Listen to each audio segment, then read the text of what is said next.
You know, Carlos, here we are in the beautiful gateway city of St. Louis and the show me state of Missouri. We've got a lot to show. You know, Right. Robert didn't point out also the home of the SEC East champion Missouri Tigers, too. Notice the tie, Carlos. You know, it was Now, you might remember that Oklahoma State got its start when we played Missouri. yeah, you played in the Cotton Bowl with Missouri this year, didn't you? I think. Yeah, we lost that. Yeah, I just want to bring that up. You know, talking about the show me state, that wasn't rehearsed, by the way. You know, it's my evaluation may have that in that. You know, the show me state has always been a state that is really. You do have to show what we're doing. And, you know, we're going to show our audience, the people in Missouri, but all across the Western United States, all the important things that we are doing at NASBA. Exactly. That's exactly right. This is the 10th anniversary of the CPA, the uniform CPA exam given, as we call it, computer-based testing. And that's, you know, you never would have thought we'd have been here 10 years ago. It's just how we have morphed into how we deliver the exam today, how it's prepared, how it's the grading process, the Prometric providing the seat time, the AICPA's part in the exam, and then NASBA being the gateway. You know, we have leadership from AICPA and Prometric in the audience, and what a great partnership it was. I mean, 10 years ago, a little more than 10 years ago, about 11 years ago, the concept of transitioning to computer-based tests was daunting. You know, we had to build software, completely rebuild the examination. And if there has ever been a successful partnership, it is the partnership between Prometric, AICPA, and NASBA, how successfully we began 10 years ago, and how we continue to evolve and improve that relationship and improve the examination as we go through a decade. The fact that our candidates rate the exam satisfactory or more than satisfactory at 99% plus. Very unusual for a professional examination. So just want you to have that comfort that what our candidates think about the exam as they are taking that. So obviously if you take it one part at a time, you ought to feel comfortable with it, right? Well, you know, we're not resting on our laurels, Carlos. You know, it's a decade old. It's literally millions of candidates. Our test sections have been given. And now then we're talking about a new practice analysis. Some of our audience will be participating in focus groups while you're at this meeting, but essentially evolving the examination to where it goes in the future. And we don't know what it's going to look like in the future, but we know that it's going to continue to be one of the world's best examinations. Exactly. And the public looks to us as regulators and state board members to maintain the quality of that exam. And that's one of our charges in the protection of the public. So that is high on Ken's radar screen and mine, Walter Davenport, who will follow me as chair. That's right up there above the eyebrow level. Okay, and that's kind of hard, you know, for me. There, yes. All right, not a problem. You know, talking about 10 years, you know, 10 years ago, we knew that we had an international audience, and we also know that we had, you know, a lot of Asian candidates that wanted to advantage the computer-based tests. So 10 years ago, we opened the Guam Testing Center. That was some Guam board members here, Dave Sanford's here. We worked with the Guam board. We created the Guam Testing Center and also the now Guam Call Center. And what a great success. 10 years of a great partnership relationship and really one of the most busy examination sites in the world for the CPA exam. Exactly. I paid the price to go to Guam to help celebrate the 10th anniversary. I tried to convince Bishop that was a real strain for me to do that, but obviously he didn't believe that either. But it was a great experience to do that, and you can see up on the slides we've got the chair of the Guam board. John, are you here? Hi, John. Yeah, there. Stand up. We got Dave the chair of Sanford? the Guam board, Dave. Dave, congratulations, 10 years. Yeah. Dave Sanford, the executive director of the Guam board. The testing center and the call center are very important to the island of Guam. And those guys and our manager of the testing center are well connected. But when I got there, we got there about 2 a.m. in the morning, bounced up out of bed for a 10 o'clock meeting with the governor. then we met with the Speaker of the House, which is actually it's their legislature, and they only have one body. So we met with the Speaker, and then in the evening when we had our celebration dinner, etc., with the Lieutenant Governor made that presentation. So that's who some of those guys are in those pics down there. That's a pretty shirt Dave's got on there. Yeah, it is, isn't it? That's exactly right. But our employees work together well over there. I was there for 2 days, observed how they work together, how pleasant they are to the candidates who call. So you can be proud of that. You can also, Prometric tells us that the Guam Testing Center is the benchmark for all of the testing centers. That's the quality that group deliver over there. And the call center kicks in when Nashville goes home. So we provide 16 hours of call center to our candidates around the world, so that we don't have much downtime. By the way, the Guam staff is probably watching this live through the streaming video. Yeah. So congratulations. Please join me, Yes. folks, in our wonderful Guam staff who can't be Yeah. here today. Thank you for all you do. Yeah. Well, Carlos, I was really pleased when they showed the video up there. They did a clip from your inaugural speech, and it was a great speech, by the way, but it was also one that invited state boards of accountancy and NASBA to really step up in branding, not only NASBA, but the state boards of accountancy, and also the critical importance of the relevance of NASBA being relevant, but also state boards being relevant to their constituents in their states. So a lot of progress in the last 7 Exactly. months. And you guys have done a good job of stepping. I talked about branding and raising the awareness of state boards of accountancy, and that we would also raise the awareness of NASBA to various constituencies and publics. And you guys have done a good job of stepping out and doing some of that in the last 7 months since we had our annual meeting. And I, again, ask you to do that, because it's so important that when you step up and people understand what a state board of accountancy is, you have dialogue with them, interaction with them, and we are moving forward, and our senior staff is moving forward with having conversations with the DOL, with the IRS, all of the major players in the federal agency world, as well as the FASB and the GASB, the Financial Accounting Foundation. So there's just a lot going on this year as we press forward about branding and relevance and making sure that our publics and constituents know who the state board is. Well, when we did the new strategic plan using volunteers from across the country, one of the things that they said is NASBA has to grow in relevance and represent the common interest of state boards of accountancy. Exactly. With 55 unique jurisdictions, that's sometimes challenging, but we challenge ourselves every day to make sure that we are doing the best job that we can do to be your collective voice, to be the common interest. Right now, we have built great and trusting relationships with these organizations. We have contacts in the IRS and FAF, FASB, GASB. They're coming to Nashville here in a couple of weeks. All these organizations, and it's not just at a leadership level. We're making sure that staff throughout the organization are aligning themselves with staff in that organization, so when there is an issue, when there is a hiccup, or if there's a question, we can get the right folks talking to the right folks. Exactly. And it's working really well. It's improving. Again, they know who you are, state boards of accountancy, and that continues to grow. Galen Hansen arranged the first ever meeting with the PCAOB commissioners. We did that a year ago this spring, and Colleen Conrad and I went to the FAF's annual dinner in Washington, D.C. the 1st of May, and the chairman of the PCAOB, James Doty, was there, and he looked at me and he said, "Oh, we owe you a meeting," because they committed a year ago to meet with us this spring, and he immediately said, "We owe you a meeting." We couldn't have got that done 3 years ago. So we've moved the ball a long ways down the field. We have indeed. Up there on the slide is something else you talked about, the services that NASBA can provide to state boards for free. I always want to point that out.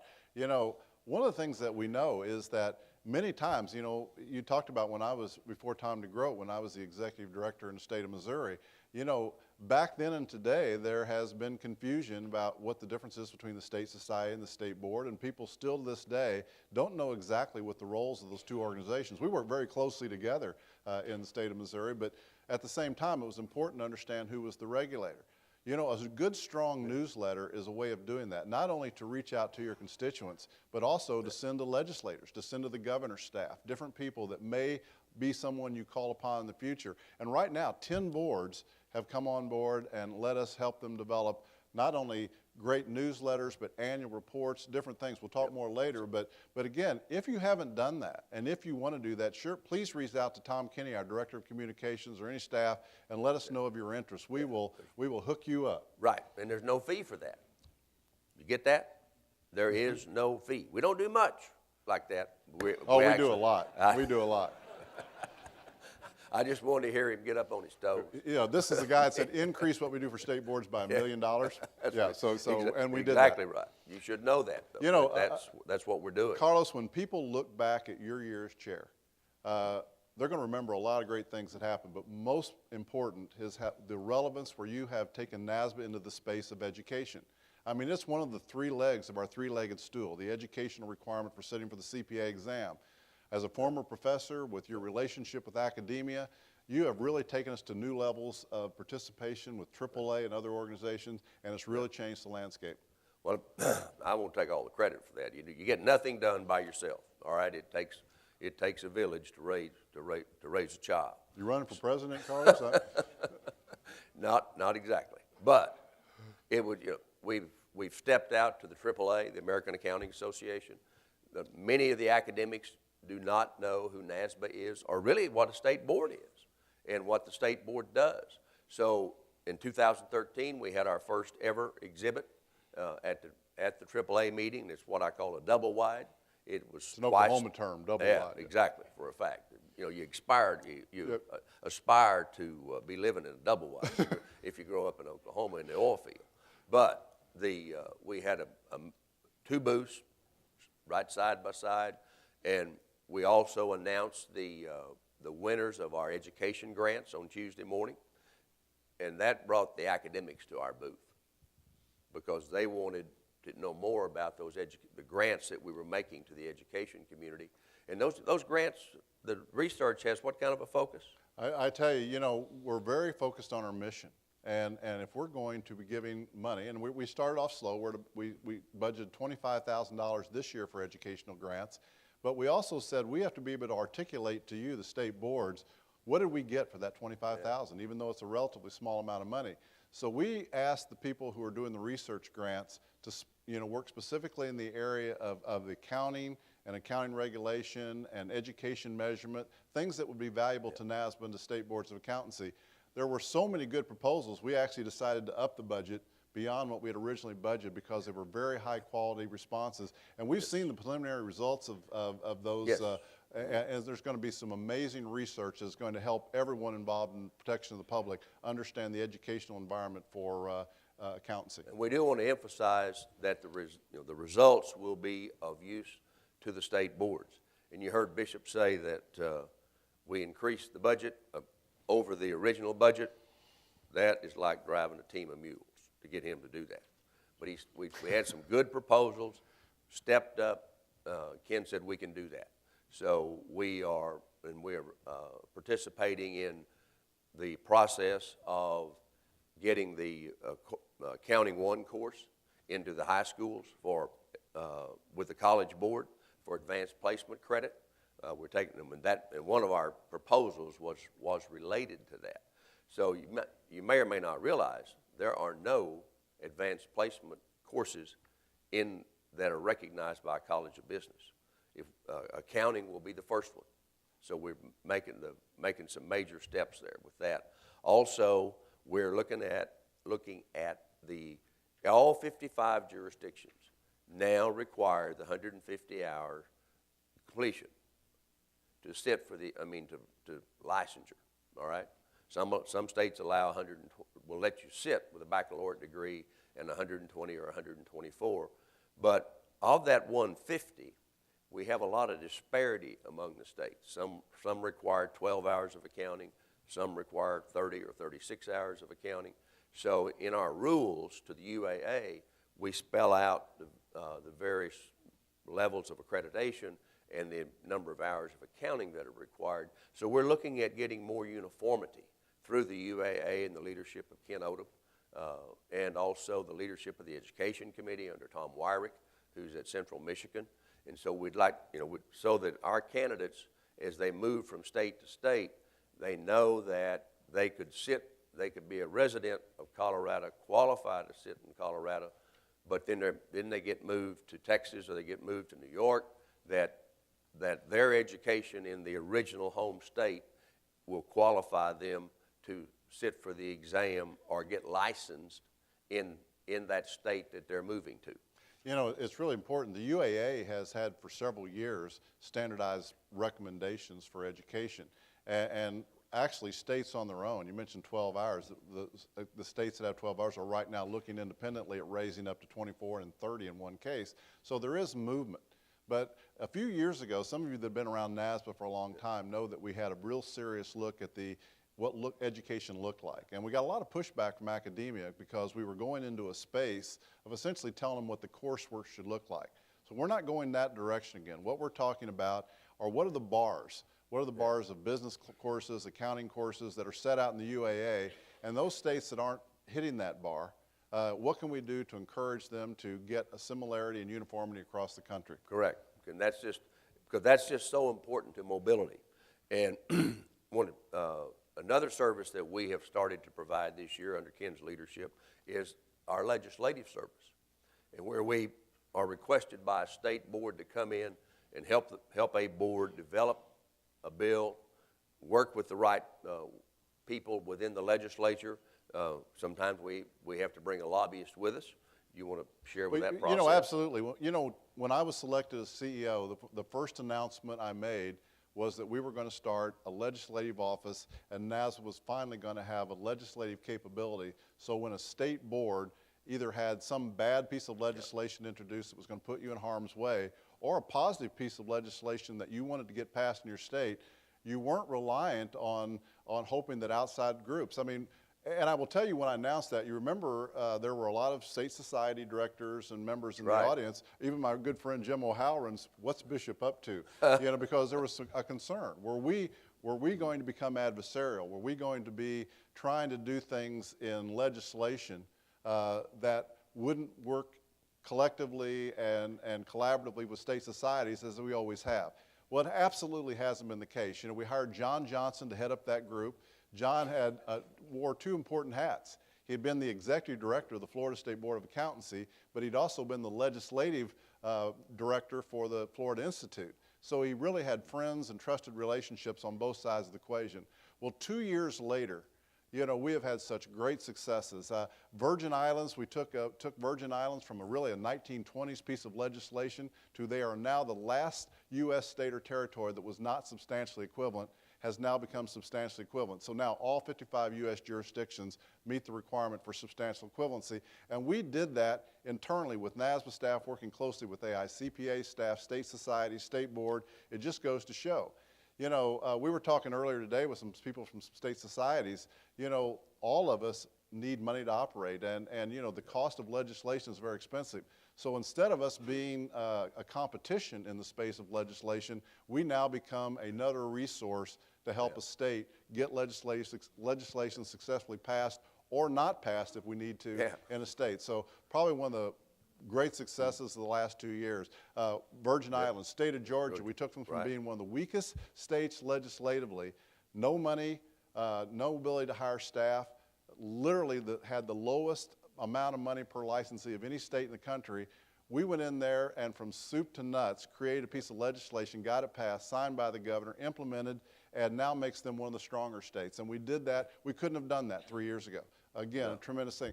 Montana, in this audience, around the country, recently, this week, 2 or 3 bills have changed. In South Carolina, Doris is here, just had a bill that allowed them to be better funded. Doris is now going to be the full-time executive director of the board instead of having multiple boards and not being able to focus on accountancy, and that is because of strong legislation.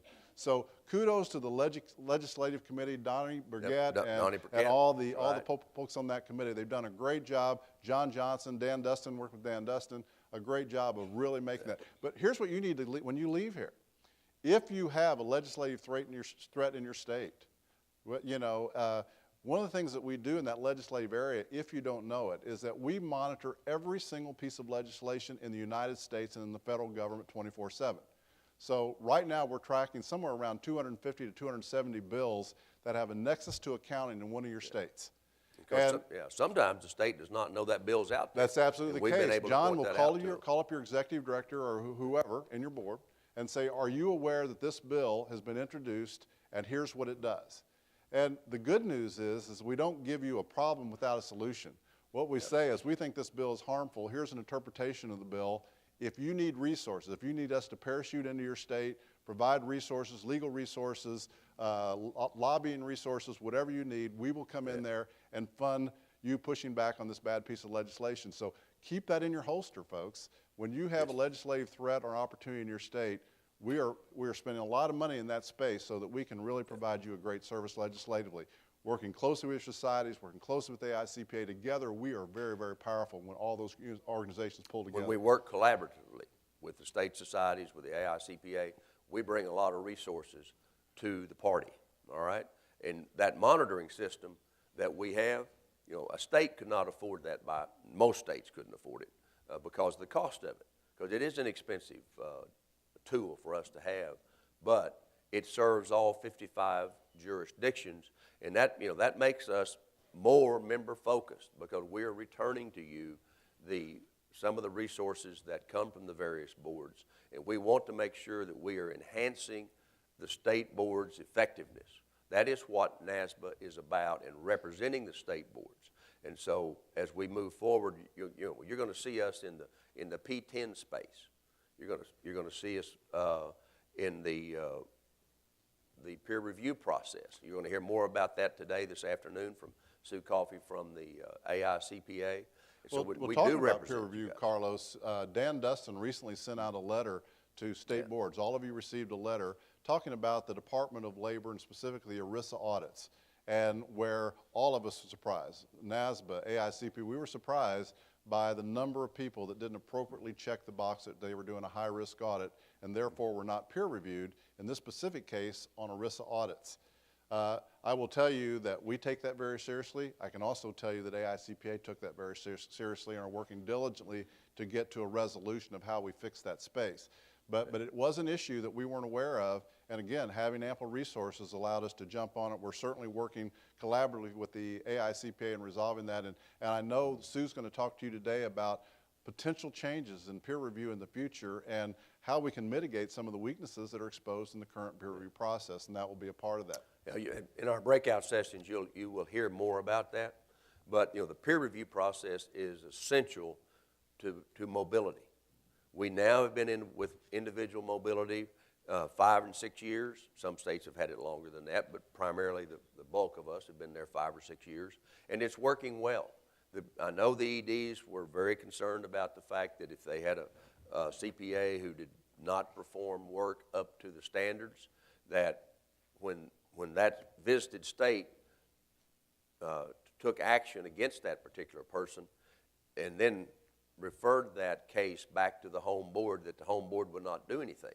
We now have 5 or 6 states or matters where the visited state has referred the issue after taking action, referred the issue back to the original home state, and the home state is taking action.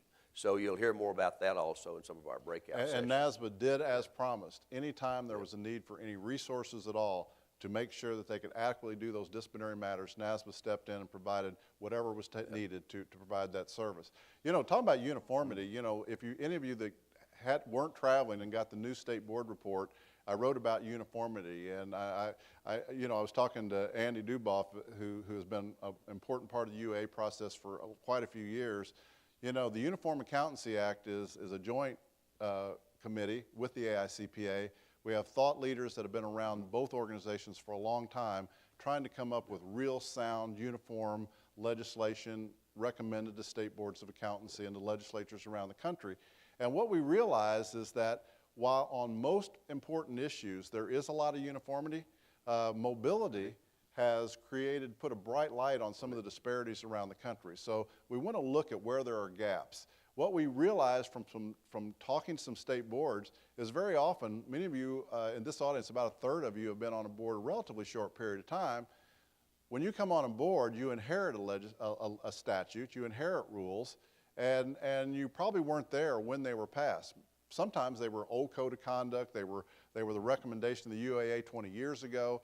And so what we're talking about is you need to understand how you may be different from the uniform recommendation and see if there's an opportunity for us to talk about, can NASBA provide resources to help you close that gap to get closer to uniformity? In the world of mobility, when CPAs move around the country, you know, it's nice to think that when they land in the state, the primary rules of engagement are very similar to their home state. It keeps both clients and the profession out of trouble. Exactly.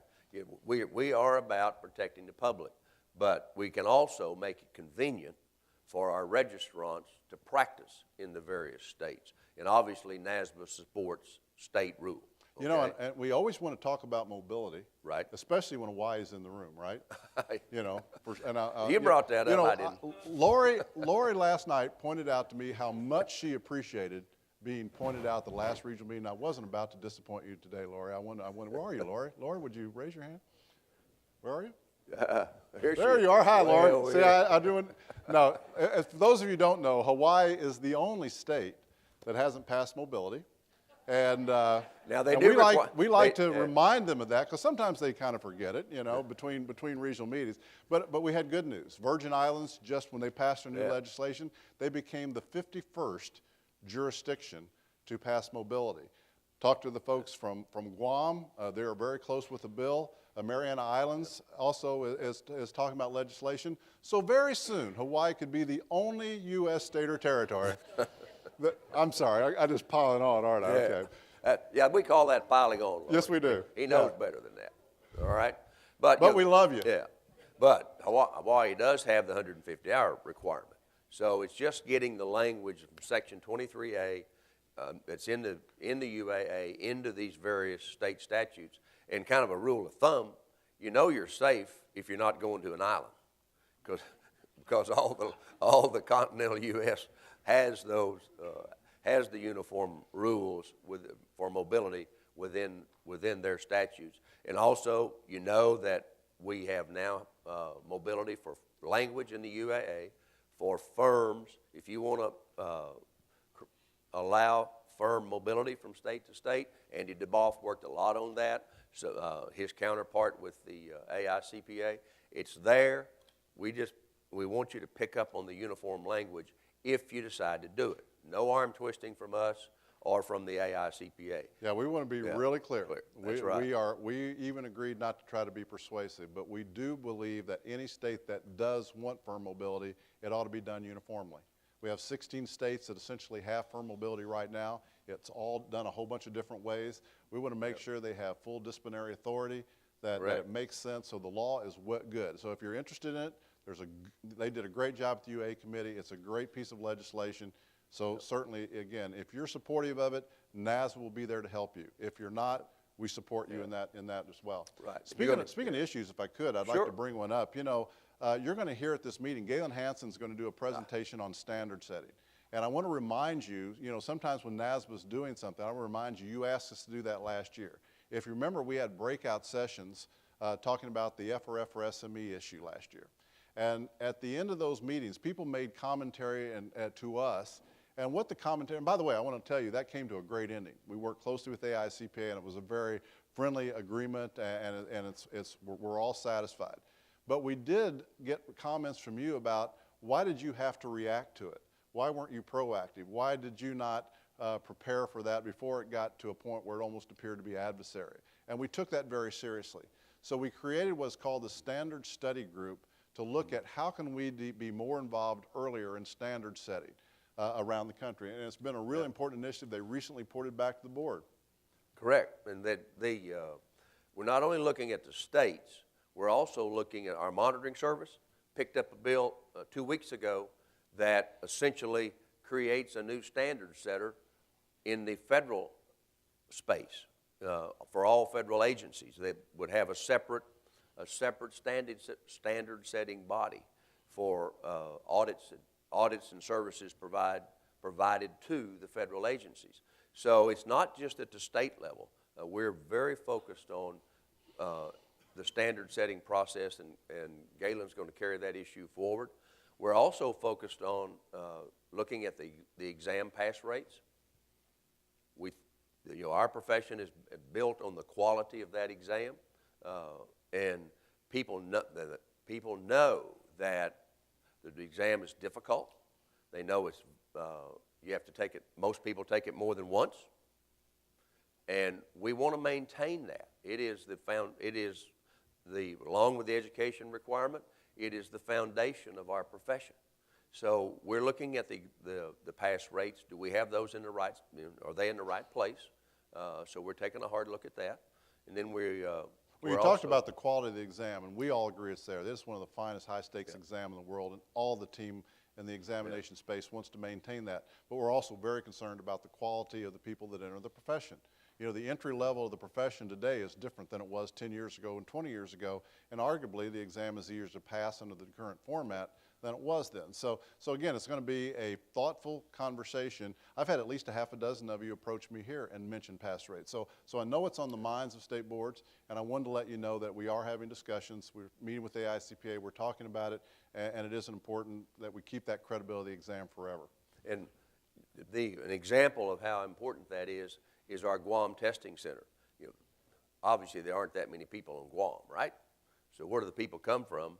The candidates come from to take that exam at Guam. If you're in Japan, there's a testing center for Japanese citizens in Japan. But the other Asia countries come to Guam. So, and why do they do that? They do that because the CPA exam carries such a reputation with it. It has a brand that is recognizable, and our publics know the quality of that exam, and they have a thought process. They may not know the details, but they got a thought process about, hey, that's something that designation is very difficult to attain. So we continue to work with that. Also, we're working with IQAB, the International Qualifications Appraisal Board. Well, you know what? The deal with IQAB is essentially we've run out of equitable situations on the planet where we can have true MRA, mutual recognition agreements. A mutual recognition agreement has traditionally been that the education experience and the testing, all the things that happen in another country are substantially equivalent or determined to be equivalent in the United States, and therefore we have a mutual recognition agreement where if they take the IQEX, they can be licensed in the states that adopt that. But there are really very few countries left where we have that equitable relationship. So the question is, other countries like Germany, like the UK, other countries that have a lot of people coming to the United States to work, should we be considering a unilateral model? Bill Tracy's in the room. I know Bill's worked on this for years, and we've had lots of discussions about it. But is there an opportunity for us to kind of think as visionaries? When Robert Helms earlier talked about it truly is becoming global. State boards have to think globally. We have to think globally.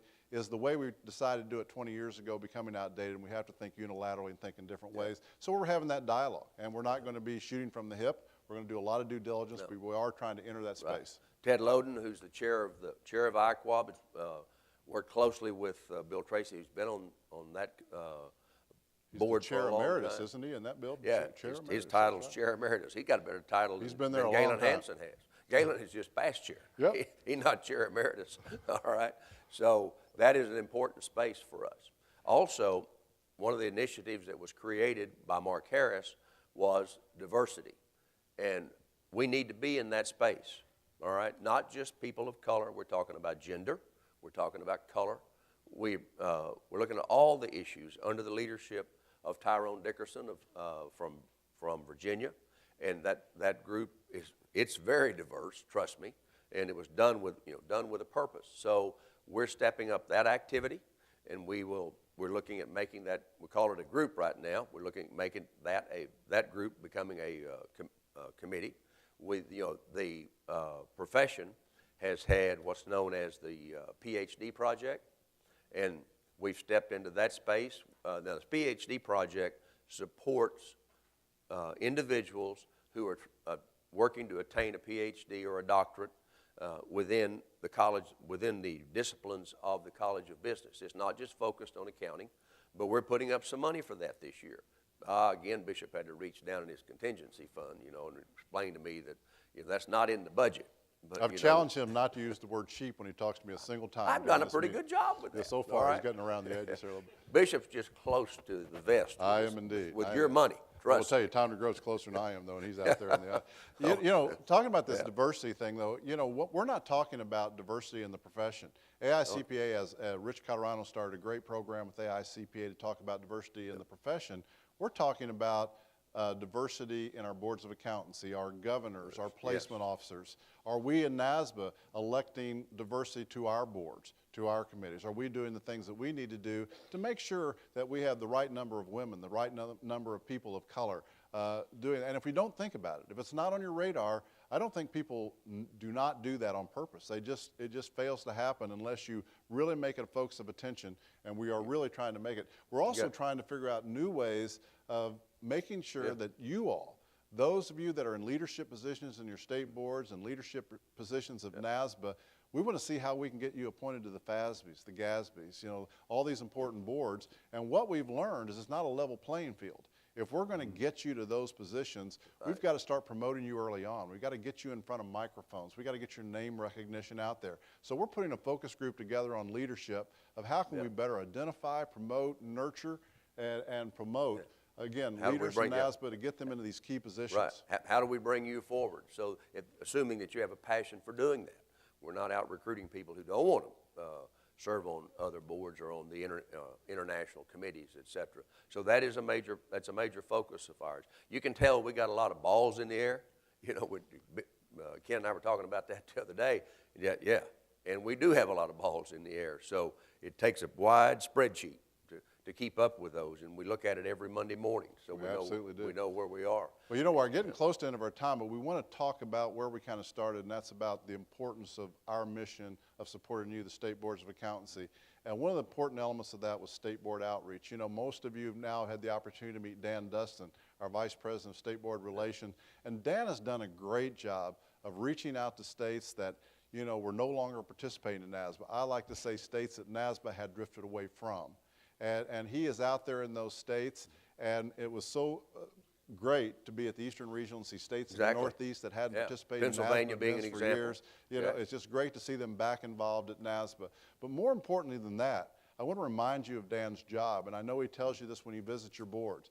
Dan is a senior executive at NASBA whose responsibility is to be your advocate, to not go out there and try to sell you something that NASBA sells or convince you to pass a piece of legislation that NASBA wants. He is there to say, what is NASBA doing right? What is NASBA doing wrong? Are we providing you what you need? Is there more things you need from us? So again, it's really made a difference, and we've made a lot of changes in our operations based on Dan's input when he comes back from these important visits. Exactly, and that's because we get that member input, and Dan supplements, adds to what these regional directors do when representing the various regions. So that's another part of our member focus. We want to have the focus on you and your registrants, all right? And also, we've already talked a little bit about the communications committee. That is a service that's available to you, and you saw the newsletters. You can craft those newsletters, one for academia, one for your practitioners, one for industry. So we can do it. Tom's group can cut and paste and refocus that newsletter if you want to target a certain audience. So we encourage you to pick up on that and use those services. Also, we've stepped out into the audit world for CPA. Before we get there, we've also asked that state boards consider having someone on their board, a board member, staff, whatever, that is responsible for communication.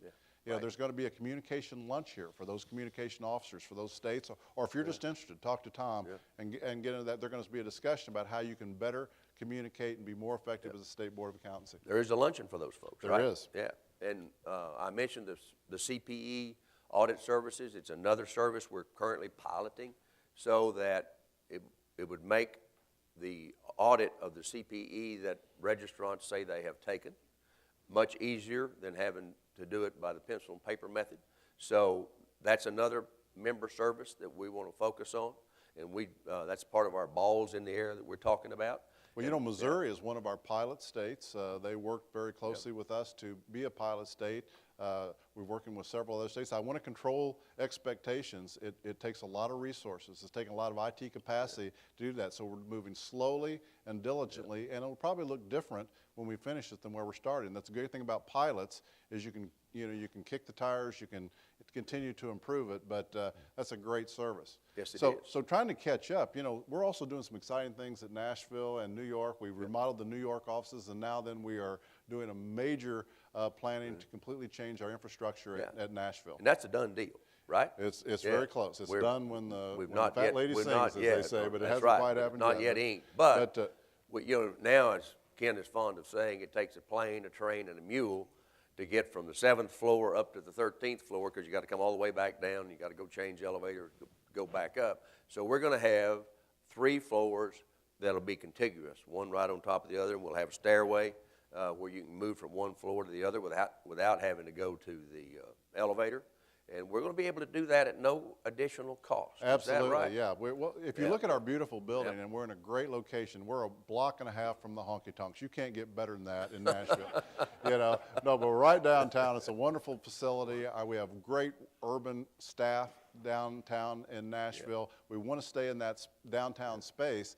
But if you come to our offices, as nice as they are, they look a little 1970 and 1980-ish.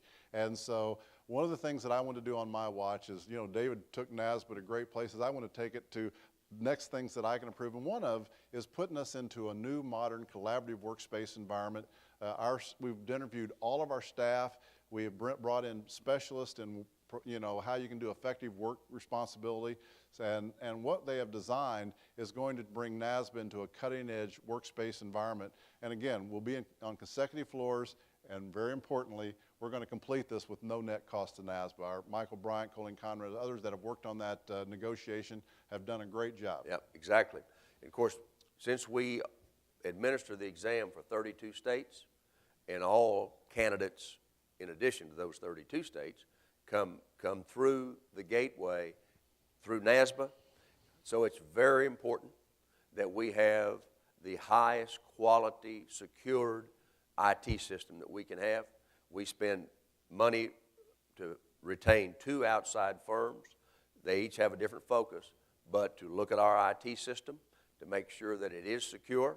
We have approximately 1,200 attempts per day to hack into our IT world. I said in one of our presentations, I said we have 1,200 hacked. You said hackers. We got hacked 1,200 times a day. Yeah, that's is what I said. Yeah. Got hacked 1,200 times per day. And he reminded me, no. We didn't get hacked. There are attempts to get into our IT system, because that IT system has a lot of data in it, a lot of social security numbers, et cetera. So there's a lot about all that candidate data. It's very important to us, and that goes back, and that's always been a major concern of mine. First time I became active in NASBA was on the audit committee, asking about, you know, what type of audit do we do of our IT system? Because we need for you to be comfortable. You know, going back to taking those steps. To get us, where I see we're 3 minutes over, Chair Helms talked again about globally. You know, NASBA, we don't talk a lot about all the things we do in the global space, but we do a lot. In IES, we have an organization headed by James Suh, who's here, where we appreciate so much. Now, 45 states, 47 have agreed to come on using NASBA's NIES services to do international transcript evaluations. We provide the greatest quality service in the world in that space. We're also now looking at other things that we can do in that international space. We talked about IQUAB. We're talking with the Canadians and the Mexicans. We're going to Mexico City, here in a few weeks. Yeah, July the 20th, something like that. So also, most of you may know, or some of you may not know, that the Canadians have revamped their process in terms of professional designation. It's not the chartered accountant going forward. It's the chartered professional accountant. CPA. So these guys are going to be walking around, guys and girls, going to be walking around with a card that says CPA on it, and they're licensed in Canada. So obviously, our northern border states are very concerned about that, and we are talking about could we have reciprocity between the two countries. Now, don't get too upset about that. You know, it's not going to happen tomorrow. It'll be after a lot of vetting with you about how we make that work. And so, you know, those are ongoing discussions that we are currently having. And and Ken talked about we're moving into that new space, and that's where the NIES group is going to be housed, and you can count on our A&F Committee, Administration and Finance, under the leadership of Kent Smole. They'll be all over that, the cost of the transition that we have. And enforcement, another area where we are providing a new service. We're publishing a quarterly newsletter under the leadership of Harry Parsons. So, and you know, those two were almost overlooked in the introductions, but we got them introduced because they are providing an important service to you. And I would like to remind you about the 107th annual meeting. You know, we're going to have a great meeting in Washington, D.C. If you haven't been to the property, the JW Marriott in Washington, D.C., it's right next to where the AICPA headquarters are in New York City, or in Washington, D.C., I'm sorry. But it's a wonderful space. You're right by the White House. You're right by all the historical, you know, museums and statues and all the things that you want to visit in Washington. So we hope you make that. We have some great speakers lined up. Yes.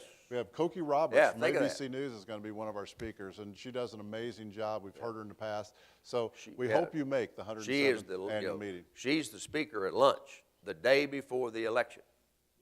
All right? Now, that ought to get your interest up, okay? Then we're going to have Paul Stebbins, who is a great speaker, to speak about the whole budgeting, the federal budgeting process. The guy makes it interesting, all right? He spoke at the accounting faculty leadership conference, and he spoke at 4 o'clock. The bar was open at 5. Not one academic got up and left. The academics drink? I'm just asking. You know, well, that's another feature of the JW Marriott. You're only 2.5 blocks away from Old Ebbitt's Grill. That's right. Which has about 50 beers on tap. So we've tried to put it in a place where you'll want to come. We're providing you with some great speakers, and we hope that you do appear. And Walter Davenport, our vice chairs at the back. Ken and I are sitting back there. You guys have matters we need to be aware of. You want to chat with us, come see us. Absolutely. You know, we want to end it on the last slide here, folks. We always want to say this. Because internally, you saw the video clip at the beginning. We want you to know that we are absolutely mission-driven. We are absolutely member-focused. You know, I told the new board members at their orientation, you know, if it ever gets where you consider us we and they or us and them instead of all of us being a collective us, we have failed. We want to be your trusted collective voice. Thank you very much, ladies and gentlemen. Yes. Have a good day.